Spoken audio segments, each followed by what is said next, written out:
Ibu Kota Negara Indonesia atau IKN, yang bernama Nusantara sudah memasuki tahap pembangunan. Pemerintah pusat sangat konsern dalam mewujudkan IKN tersebut.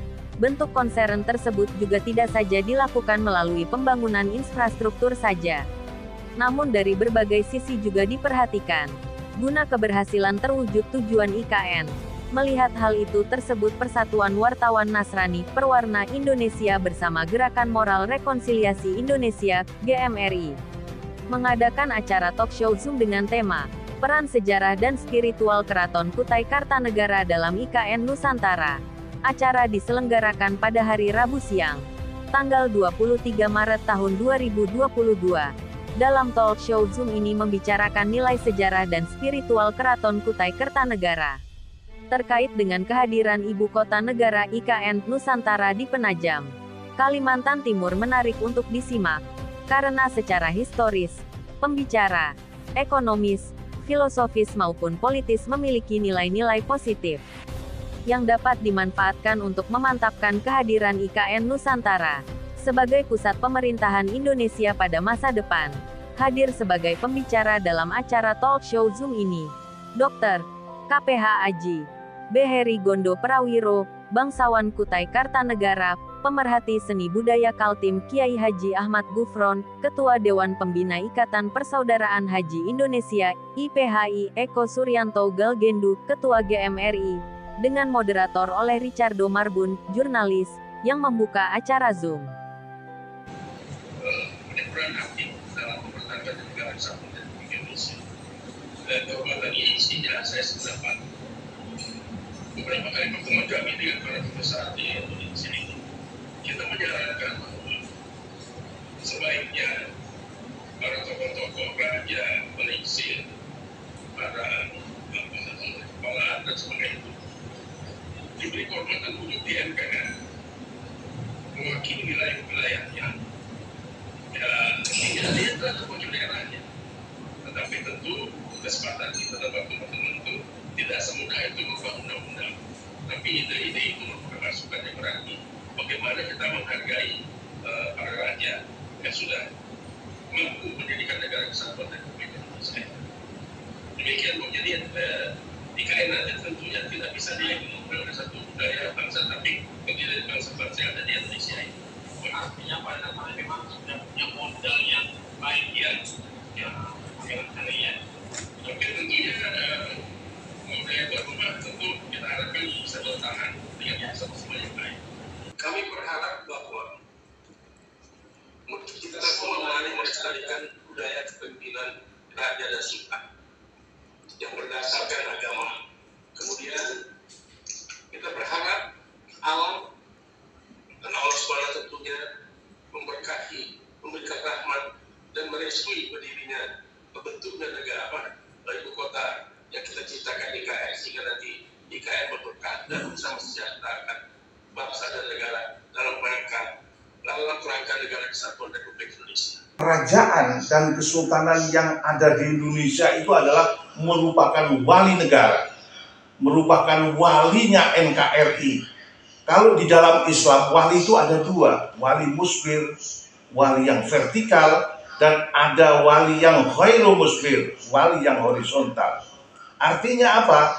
Artinya tanpa restu kerajaan dan kesultanan pada waktu itu, negara NKRI tidak akan muncul, dan pasti akan terjadi konflik.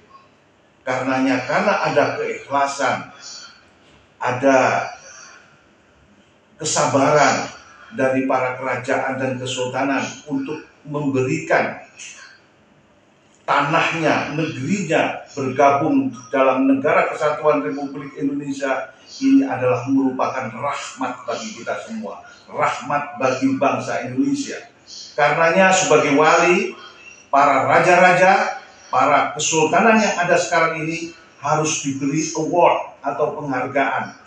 Karena kalau itu sudah diberi award, penghargaan tersendiri oleh Presiden dalam struktural negara, saya kira pride dari bangsa Indonesia akan bertambah. Pride daripada kerajaan dan kesultanan ini akan lebih menyatu dan menjadikan negara kita adalah negara yang baldatun thayyibatun warabun ghafur, artinya negara yang adil dan makmur yang diridhoi oleh Tuhan yang Maha Kuasa. Saya kira itu salah satu sisi nilai spiritual yang ada di dalam IKN, dan IKN ini kalau bahasa orang Jawa itu memang perlu diruat. Diruat itu perlu dirawat. Ruat itu perlu dirawat, artinya benar-benar di-maintain agar supaya pembangunan sebuah peradaban di Kutai Kertanegara yang baru ini dalam bentuk ibu kota negara Nusantara ini adalah merupakan kebangkitan peradaban Indonesia menjadi negara 5.0, artinya menjadi negara yang maju, negara yang bisa bersanding dengan negara besar yang ada di dunia.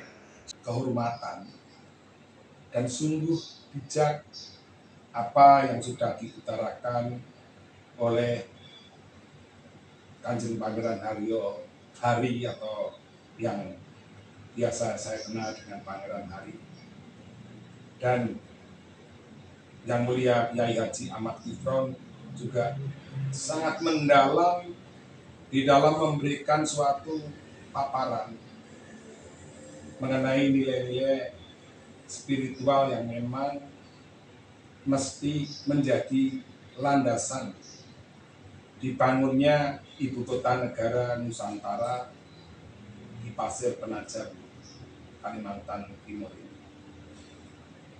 Kebetulan saya baru kemarin sampai ke Jakarta lagi setelah 4 hari di IKN, dan sungguh merupakan suatu kehormatan ketika kita di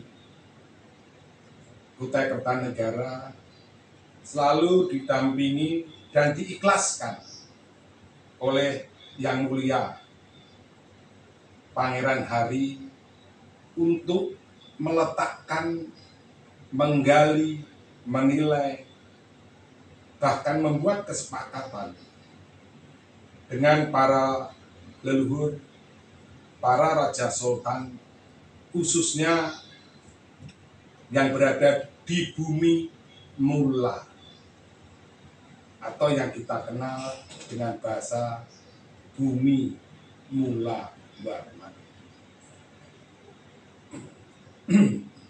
Bumi Mula Warman adalah bumi mula bagi bangsa ini ketika kita bicara setelah abad 0.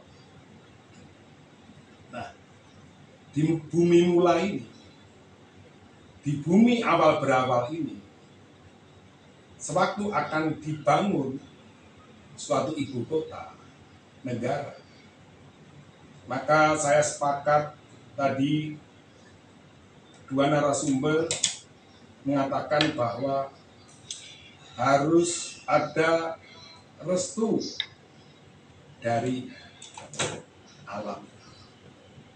Ketika Bapak Presiden sudah kemudian menggarisbawahi tentang tujuan ke depan daripada dibangunnya ibu kota negara, yang salah satu garis besarnya adalah supaya terjadinya keadilan sosial bagi seluruh rakyat Indonesia atau pemerataan pembangunan. Niat inilah yang kemudian mesti disambut dengan baik. Tetapi tadi jangan sampai kemudian niat ini mengedepankan suatu nilai-nilai yang berbentuk duniawi saja, tetapi tanpa keseimbangan dengan nilai-nilai spiritual. Saya dalam hal ini akan mengambil contoh perpindahan ibu kota yang pernah terjadi pada zaman Panembahan Senopati. Mengapa saya mengambil contoh pada zaman Panembahan Senopati? Karena sebenarnya sejarah bangsa kita ini sudah panjang. Ada berbagai hal yang bisa kita contoh tanpa kemudian kita mesti harus melulu mengambil contoh dari bangsa negara lain.